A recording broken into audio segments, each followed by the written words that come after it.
بسم اللہ الرحمن الرحیم عن ابی الدرداء رضی اللہ تعالی عنہ قال قال رسول اللہ صلی اللہ علیہ وسلم دعوت المرء المسلم لأخیہ بظہر الغیب مستجابۃ عند رأسی ملک موکل کلما دعا لأخیہ بخیر قال الملک والموکل به آمین ولک بمثلی رواہ مسلم او کما قال علیہ الصلاۃ والسلام۔ سیدنا ابو درداء رضی اللہ تعالیٰ عنہ روایت کرتے ہیں، ہمارے پیارے آقا جناب رسول انور صلی اللہ علیہ وسلم نے ارشاد فرمایا، کسی مسلمان کی اپنے مسلمان بھائی کے لیے غائبانہ دعا قبول ہوتی ہے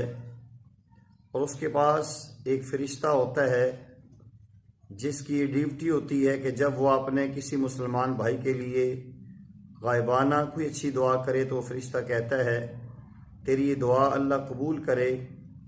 اور تیرے لیے بھی اسی طرح خیر کا معاملہ اور یہ خیر تمہیں بھی عطا ہو۔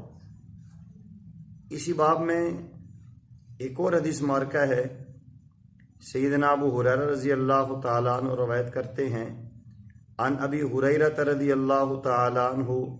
قال قال رسول اللہ صلی اللہ علیہ وسلم ثلاث دعوات مستجابات لا شک فیہن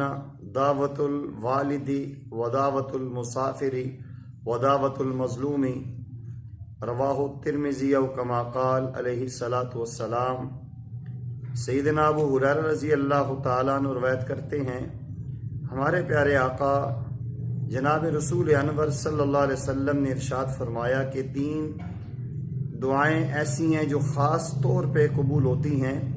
اور ان کی قبولیت میں ذرا برابر بھی شک نہیں ہے۔ ایک والد کی دعا اپنی اولاد کے حق میں، اور فرمایا کہ دوسری مسافر اور پردیسی کی دعا، اور تیسری مظلوم کی دعا۔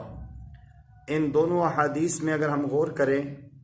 یہ وہ خاص دعائیں ہیں جو خصوصیت سے قبول ہوتی ہیں۔ ان دونوں احادیث میں جو مین چیز نظر آ رہی ہے وہ اخلاص اور للہیت ہے۔ گویا جو چیز بھی اخلاص کے ساتھ اللہ کی رضا کے لیے کی جائے گی اس کے اندر یقیناً قبولیت ہوگی۔ ایک مسلمان بھائی اپنے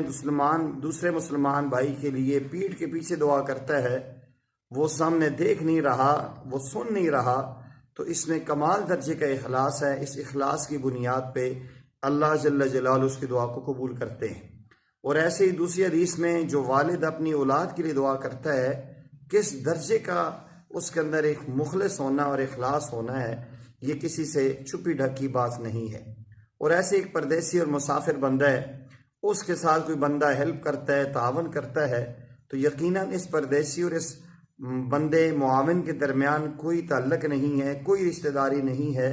یہ جب دعا کرے گا تو خالصتاً للہ دعا کرے گا۔ اور اسی انداز میں کوئی بندہ کسی ظلم کی چکی میں پس رہا ہے، کوئی مسلمان بندہ اس کو ظلم سے نجات دیتا ہے، دلاتا ہے، تو اس کے اندر سے جو دل سے یا دل سے بات نکلتی ہے وہ اللہ جل جلالہ کے عرش تک پہنچتی ہے۔